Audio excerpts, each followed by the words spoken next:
আসল সত্য। হাসিনার পতনের নেপথ্য এই দুই দেশের ষড়যন্ত্র।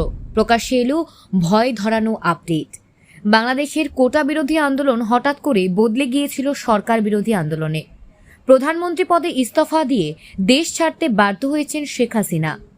এরই মধ্যে আশঙ্কার খবর শোনালো গোয়েন্দারা, এই আন্দোলনের মধ্যে দিয়ে সরকারের পতন ঘটানোর নেপথ্য নাকি রয়েছে চীন এবং পাকিস্তানের আইএসআইয়ের ষড়যন্ত্র। বাংলাদেশে হাসিনার পতনের নেপথ্য চীন পাকিস্তান। উদ্দেশ্য একটাই, ভারত বিরোধী সরকার গঠন বাংলাদেশে। বাংলাদেশ জুড়ে এই অগ্নিগর্ভ পরিস্থিতির নেপথ্যে জামাতের ছাত্র সংগঠন ইসলামী ছাত্র শিবির। আসলে পাকিস্তান চেয়েছিল যেভাবে হোক বাংলাদেশ থেকে শেখ হাসিনা সরকারের আওয়ামী লীগকে সরিয়ে দিতে।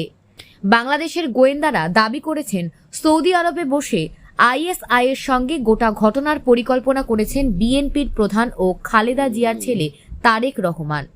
এদিকে ভারতকে বেকায়দায় ফেলতে চীনের সঙ্গে হাত মিলিয়ে পাকিস্তানে পরিচালিত চীনা সংস্থাগুলির থেকে এবং সরাসরি চীন থেকে প্রচুর আর্থিক সহায়তা পেয়েছিল আইএসআই সমর্থিত জামাত ই ইসলামী। যদিও চীনের সঙ্গে সম্পর্ক খারাপ ছিল না হাসিনার।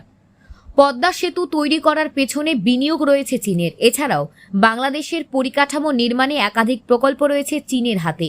কিন্তু কূটনৈতিক নিয়ম মেনে শেখ হাসিনা সবচেয়ে অগ্রাধিকার দিয়েছেন বন্ধু ভারতকে।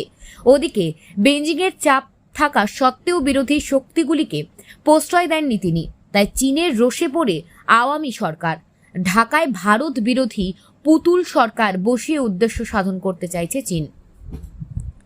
একথা আগে আন্দাজ করতে পেরে ভারতে জেহাদি প্রচার সর্বভারত বিরোধী কার্যকলাপের কারণে ইসলামী ছাত্র সংগঠনের ওপর নজর রেখেছিল ভারতীয় গোয়েন্দা সংস্থাগুলি। তখনই ঘৃণ্য চক্রান্তের বিষয়টি সামনে আসে। গোয়েন্দাদের রিপোর্টে দাবি করা হয়েছে যে বাংলাদেশ জুড়ে ভারত বিদেশ ছড়ানোর জন্য কাজ করছে। বাংলাদেশে ইসলামী ছাত্র সংগঠন আইএসআই সমর্থিত হরকাত উল জিহাদ আল ইসলামী পাকিস্তানের এক সন্ত্রাসবাদী গোষ্ঠীর সঙ্গে যুক্ত এই ছাত্র সংগঠন। আফগানিস্তান ও পাকিস্তান এই ছাত্র সংগঠনের সদস্যরা প্রশিক্ষণ পেত।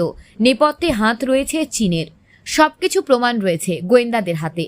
বাংলাদেশের তালিবানের মতো সরকার গঠন করতে চেয়েছিল জামাত ও ইসলামী ছাত্র সংগঠন। গণতন্ত্র মানবাধিকার রক্ষার নামে স্বেচ্ছাসেবী সংস্থাগুলির সহানুভূতি কুড়িয়ে নেয় ইসলামী ছাত্র সংগঠন। এরপর শেখ হাসিনা সরকারের পতনের পর বাংলাদেশকে যেভাবে স্বাধীন হিসেবে ঘোষণা করা হয়েছে এবং সেখানে যেভাবে সংখ্যালঘু হিন্দুদের ওপর অত্যাচার করা হচ্ছে তাতে সবটাই স্পষ্ট হয়ে গিয়েছে সকলের কাছে।